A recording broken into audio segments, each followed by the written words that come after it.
Hello friends, welcome back to my YouTube channel. ನಾನು ನಿಮ್ಮ ಹರ್ಷಿತಾ. ನಾನು ಇವತ್ತಿನ ವಿಡಿಯೋದಲ್ಲಿ ಲಾಸ್ಟ್ ಟೈಮ್ ಲಾಸ್ಟ್ಗಿಂತ ಅದಕ್ಕಿಂತ ಮುಂಚೆ ಒಂದು ಝೂ ವಿಡಿಯೋ ಹಾಕಿದ್ದೆ. ಅದರಲ್ಲಿ ಪಾರ್ಟ್ 2 ಮಾಡಿ ಹಾಕ್ತೀನಿ ಅಂದಿದ್ದೆ.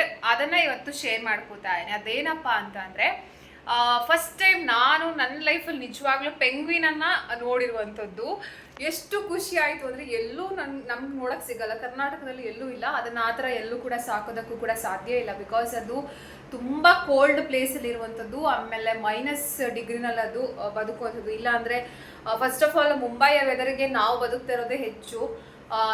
ಆ್ಯಕ್ಚುಲಿ ಬೆಂಗಳೂರಲ್ಲಿ ನಾವು ಇದ್ದು ಏನಾಗುತ್ತೆ ಗೊತ್ತಾ, ಬೈ ಬರ್ತ್ ಅಥವಾ ಬಾರ್ನ್ ಆಗಿ ಮುಂಬೈಯಲ್ಲಿ ಇದ್ದವ್ರಿಗೆ ಈ ಒಂದು ಕ್ಲೈಮೇಟ್ ಆಗಿರ್ಬೋದು, ಈ ಒಂದು ವೆದರ್ ಸೆಟ್ ಆಗಿ ಹೋಗಿರುತ್ತೆ. ಸೊ ಅವ್ರಿಗೆ ಏನೂ ಅನಿಸಲ್ಲ. ಬಟ್ ಸ್ವೆಟ್ಟಿಂಗ್ ನೋಡ್ಬೋದು, ಸಿಕ್ಕಾಪಟ್ಟೆ ಶೆಕೆ, ಸಿಕ್ಕಾಪಟ್ಟೆ ಏನೊಂಥರ ಕ್ಲೈಮೇಟ್. ನನಗಂತೂ ಏನು ಮಾಡಿದ್ರು ನನಗೆ ಈ ಮುಂಬೈ ಹಿಡ್ಸೋದೇ ಇಲ್ಲ, ಇಷ್ಟನೇ ಆಗಲ್ಲ ಅಂತಲೇ ಹೇಳ್ಬೋದು.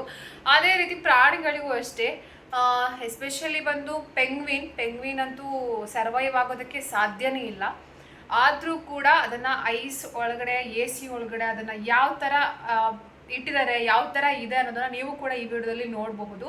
ತುಂಬ ಕ್ಯೂಟ್ ಆಗಿತ್ತು. ಬಟ್ ನಾನು ಅಂದ್ಕೊಂಡಿದ್ದು ಸ್ವಲ್ಪ ದೊಡ್ಡದಾಗಿ ಬರುತ್ತೆ ಪೆಂಗ್ವಿನ್ ಅಂತ.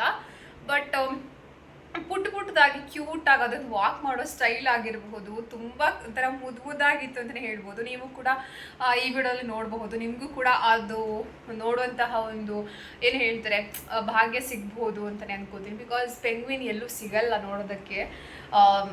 ನಾವು ಹೋಗಿರೋದೇ ಅದಕ್ಕೇ ಪೆಂಗ್ವಿನನ್ನು ನೋಡಬೇಕು ಅಂತ ಅಂದ್ಬಿಟ್ಟು. ನಾವು ಮೊಬೈಲ್ಗಳಲ್ಲಿ ಅಲ್ಲಿ ನೋಡಿರ್ತೀವಿ. ಬಟ್ ರಿಯಲ್ ಆಗಿ ನೋಡಿದಾಗ ಆಗುವಂಥ ಒಂದು ಆ ಫೀಲ್ ಇದೆ ಅಲ್ವಾ, ನಿಜವಾಗ್ಲೂ ಹೇಳೋಕ್ಕೆ ಸಾಧ್ಯನೇ ಇಲ್ಲ. ಪ್ಲೀಸ್ ಈ ವಿಡಿಯೋ ನಿಮಗೆ ಇಷ್ಟ ಆದರೆ ಒಂದು ಲೈಕ್ ಮಾಡಿ. ಲೈಕ್ ಮಾಡೋದ್ರಿಂದ ಏನು ಲಾಸ್ ಆಗಲ್ಲ, ಏನು ಕಳ್ಕೊಳ್ಳಲ್ಲ. ಸೊ ಲೈಕ್ ಮಾಡಿ, ಶೇರ್ ಮಾಡಿ, ಹಾಗೆಯೇ ಕಮೆಂಟ್ ಮಾಡಿ ನಿಮ್ಮ ಅನಿಸಿಕೆ, ಅಭಿಪ್ರಾಯ, ಅಥವಾ ಏನಾದರೂ ವೀಡಿಯೋಸ್ ಈ ಥರ ಮಾಡ್ಬೋದು ಅಂತ ನೀವು ಅದನ್ನು ಸಜೆಷನ್ ಕೊಟ್ಟು ಅದನ್ನು ನೀವು ಕಮೆಂಟ್ ಮೂಲಕ ಬರೆದು ತಿಳಿಸಿ. ಹಾಗೆ ಹೊಸೊಬ್ಬರು ಅಂಚೆಲ್ಲ ನೋಡ್ತಾ ಇದ್ದರೆ ದಯವಿಟ್ಟು ಸಬ್ಸ್ಕ್ರೈಬ್ ಮಾಡ್ಕೊಳ್ಳಿ. ಬನ್ನಿ ಇವತ್ತಿನ ವಿಡಿಯೋನ ತಡ ಮಾಡಿದ್ರೆ ಶುರು ಮಾಡೋಣ ಅಂತ ಹೇಳ್ತಾ ಹೋಗೋಣ. ಇಲ್ಲಿ ನೀವು ನೋಡ್ತಾ ಇರ್ಬೋದು, ಆ ಪೆಂಗ್ವಿನ್ಗಂತಲೇ ಸಪ್ರೇಟಾಗಿ ಒಂದು ಈ ಥರ ಒಂದು ಐಸ್ ಥರ ಮಾಡಿದ್ದಾರೆ, ನೋಡ್ಬೋದು. ಅಂದರೆ ಪೆಂಗ್ವಿನ್ಗಳು ಎಲ್ಲ ಕಡೆ ವಾಸಿಸೋದಿಲ್ಲ, ಕೆಲವು ಕಡೆ ವಾಸಿಸುತ್ತೆ. ಇದು ಬಂದು ಅಂಟಾರ್ಟಿಕದಲ್ಲಿ ಇರುವಂಥದ್ದು. ಇದು ನೋಡ್ತಾ ಇದ್ದೀರಲ್ವಾ, ಪೆಂಗ್ವಿನ್ ಕಕ್ಷ ಅಂತ. ನೋಡಿ, ಇಲ್ಲಿ ಅಂಟಾರ್ಟಿಕದಲ್ಲಿದೆ, ಸೌತ್ ಅಮೇರಿಕಾ, ಇಲ್ಲೆಲ್ಲ ಕೊಟ್ಟಿದ್ದಾರೆ ಯಾವ ಥರ ಇದೆ ನೋಡಿ. ಆಡಿಟೋರಿಯಂ ಒಳಗಡೆ ಯಾವ ಥರ ಅದನ್ನು ಪೆಂಗ್ವಿನ್ಗಳನ್ನು ಇರಿಸೋದಕ್ಕೆ ಮಾಡಿದ್ದಾರೆ ಅನ್ನೋದನ್ನು ನೀವು ಗಮನಿಸ್ಬೋದು. ಎಷ್ಟು ಚೆನ್ನಾಗಿದೆ ಅಂತ ಅಂದರೆ, ಒಳಗಡೆ ಹೋಗ್ತಾ ಇದ್ರೆ ಏನೋ ಒಂಥರ ಫೀಲ್ ಆಗುತ್ತೆ. ಫಸ್ಟ್ ಟೈಮ್ ಈ ಒಂದು ಪೆಂಗ್ವಿನ್ ನೋಡಿದಾಗ ನನ್ನ ಮಗಳಿಗಂತೂ ಸಿಕ್ಕಾಪಟ್ಟೆ ಖುಷಿ ಆಯಿತು. ಯಾಕಂತಂದರೆ ಪೆಂಗ್ವಿನ್ಗಳು ನೋಡೋದಕ್ಕೇ ಒಂಥರ ಕ್ಯೂಟ್ ಆಗಿರುತ್ತೆ. ಅವುಗಳಿಗೆ ಹಾರೋದಕ್ಕಾಗಲ್ಲ, ಅವುಗಳು ನಡ್ಕೊಂಡು ಹೋಗುವಂತಹ ರೀತಿ ಆಗಿರ್ಬೋದು, ಮನುಷ್ಯನ ಜೊತೆಗೆ ಇರುವಂತಹ ಒಂದು ಒಡನಾಟ ಆಗಿರಬಹುದು. ನೀವು ನೋಡ್ತಾ ಇರಬಹುದು, ಮನುಷ್ಯ ಬೇಕು ಅಂತಂದರೆ ಇವಾಗ ಜಗಳ ಆಡಿಕೊಂಡು ಶತ್ರುತ್ವ ಎಲ್ಲನೂ ಮಾಡ್ಕೊಂಡಿರ್ತಾನೆ. ಆದರೆ ಪ್ರಾಣಿಗಳಿಗೆ ನಾವು ಒಂದು ಸ್ವಲ್ಪ ಪ್ರೀತಿನ ತೋರಿಸಿದ್ರೆ ಯಾವತ್ತೂ ಅವುಗಳು ಮರೆಯೋದೇ ಇಲ್ಲ. ನೀವು ಪೆಂಗ್ವಿನನ್ನು ನೀವು ನೋಡ್ತಾ ಇರ್ಬೋದು, ಎಷ್ಟು ಪುಟ್ಟದಾಗಿ, ಎಷ್ಟು ಚಿಕ್ಕದಾಗಿ ಅದು ನಡ್ಕೊಂಡು ಹೋಗುವಂತಹ ಒಂದು ಸ್ಟೈಲ್ ನೋಡಬಹುದು. ಹಾಗೆಯೇ ಅದು ಸ್ವಿಮ್ಮಿಂಗ್ ಮಾಡೋದಕ್ಕೆ ಅಂತ ಎದುರುಗಡೆಯಲ್ಲಿ ನೋಡಿ ನೀರಿದೆ ಅಲ್ವಾ, ಇಲ್ಲಿ ಸ್ವಿಮ್ಮಿಂಗ್ ಮಾಡೋದಕ್ಕೆ ಅಂತ ಅಂದ್ಬಿಟ್ಟು ಅಲ್ಲಿ ಏನು ಕ್ಲೀನ್ ಮಾಡ್ತಾ ಇರ್ತಾರೆ ಅವರು ಅದನ್ನು ಸ್ವಿಮ್ಮಿಂಗ್ ಒಳಗಡೆ, ಪೂಲ್ ಒಳಗಡೆ ಅದರೊಳಗಡೆ ಹಾಕ್ತಾರೆ. ಅದೊಂದು ಎಷ್ಟು ಕ್ಯೂಟ್ ಆಗಿರುತ್ತೆ ನೋಡ್ಬೋದು. ಇವಾಗ ಒಂದು ಸ್ವಿಮ್ಮಿಂಗ್ ಮಾಡ್ತಾ ಇದೆ, ಅದನ್ನು ನಾನು ನಿಮಗೆ ಕ್ಯಾಪ್ಚರ್ ಮಾಡಿ ತೋರಿಸ್ತೀನಿ. ಕೆಲವು ಪೆಂಗ್ವಿನ್ಗಳು ಸ್ವಿಮ್ಮಿಂಗ್ ಮಾಡಿಕೊಂಡು, ಯಾಕಂದರೆ ಅವುಗಳಿಗೆ ಬೇಕಾಗಿರೋಂಥದ್ದು ಕೋಲ್ಡ್ ಆಗಿರಬೇಕು. ಯಾಕಂದರೆ -ಡಿಗ್ರಿಯಲ್ಲಿ ವಾಸಿಸುವಂತಹ ಒಂದು ಈ ಪೆಂಗ್ವಿನ್ಗಳನ್ನು ಇಷ್ಟೆಲ್ಲ ಮಾಡಿಬಿಟ್ಟು ಈ ಥರ ಎಲ್ಲ ಇದೆ ಅಲ್ವಾ, ಎಷ್ಟು ಕಷ್ಟ ಇದೆ ಒಂದು ಪ್ರಾಣಿಗಳನ್ನು ಸಾಕೋದಕ್ಕೆ ಅಂತಂದರೆ.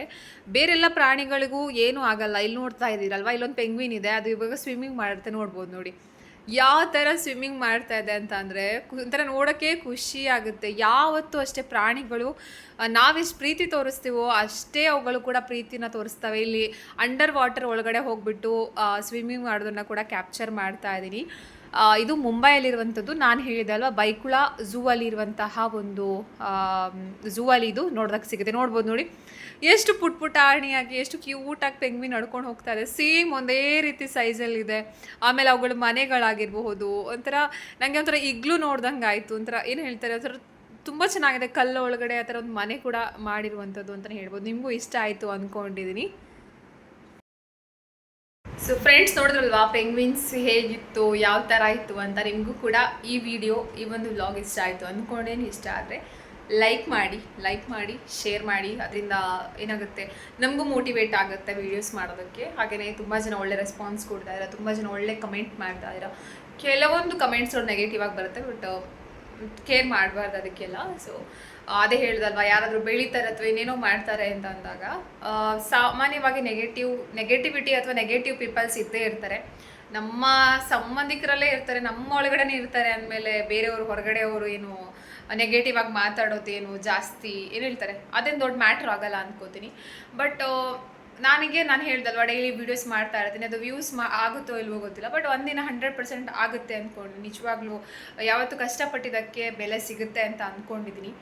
ಇಲ್ಲಿವರೆಗೂ ಮಾಡ್ಕೊಂಬಂದಿನಿ. ಕೆಲವೊಂದು ಮಾಡಿರೋಂತಹ ಯೂಟ್ಯೂಬ್ ಗೊತ್ತಿಲ್ಲದೆ ಕೆಲವೊಂದು ಮಾಡಿರೋಂತಹ ಮಿಸ್ಟೇಕ್ಗಳಿಂದ ಸಾಕಷ್ಟು ಲೆಸನ್ಸ್ನ ನಾನು ಕಲ್ತಿದ್ದೀನಿ ಅಂತಲೇ ಹೇಳ್ಬೋದು. ತುಂಬ ವಿಷಯಗಳನ್ನು ನಾನು ಅರಿತ್ಕೊಂಡಿದ್ದೀನಿ ಅಂತ ಹೇಳೋದಕ್ಕೆ ಇಷ್ಟಪಡ್ತೀನಿ.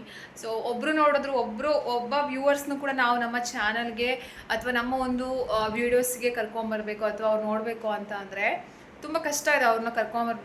ಅವ್ರನ್ನ ನಾವು ಕರ್ಕೊಂಬರೋದಕ್ಕೆ, ಅವ್ರು ನಮ್ಮ ಚಾನಲನ್ನು ನೋಡಿ ಇಷ್ಟಪಟ್ಟು ಸಬ್ಸ್ಕ್ರೈಬ್ ಮಾಡೋದಕ್ಕೆ ತುಂಬ ಕಷ್ಟ ಇದೆ ಅಂತಲೇ ಹೇಳ್ಬೋದು. ಅಂಥದ್ರಲ್ಲಿ ಬೇಗನೆ ನಾನು 10K ರೀಚ್ ಮಾಡಬೇಕು ಅಂತ ಅಂದ್ಕೊಂಡಿದ್ದೀನಿ. ಸೊ ನಿಮ್ಮೆಲ್ಲರ ಸಪೋರ್ಟ್ ಇರುತ್ತೆ ಅಂತ ಅಂದ್ಕೊಂಡು ಇವತ್ತಿನ ಈ ವಿಡಿಯೋನ ಇಲ್ಲಿಗೆ ಎಂಡ್ ಮಾಡ್ತಾ ಇದ್ದೀನಿ. ಮತ್ತೆ ಮುಂದಿನ ಹೊಸ ವಿಡಿಯೋಸ್ ನಿಮ್ಮನ್ನು ಭೇಟಿ ಆಗ್ತೀನಿ. ಅಲ್ಲಿವರೆಗೂ ನಮಸ್ಕಾರ.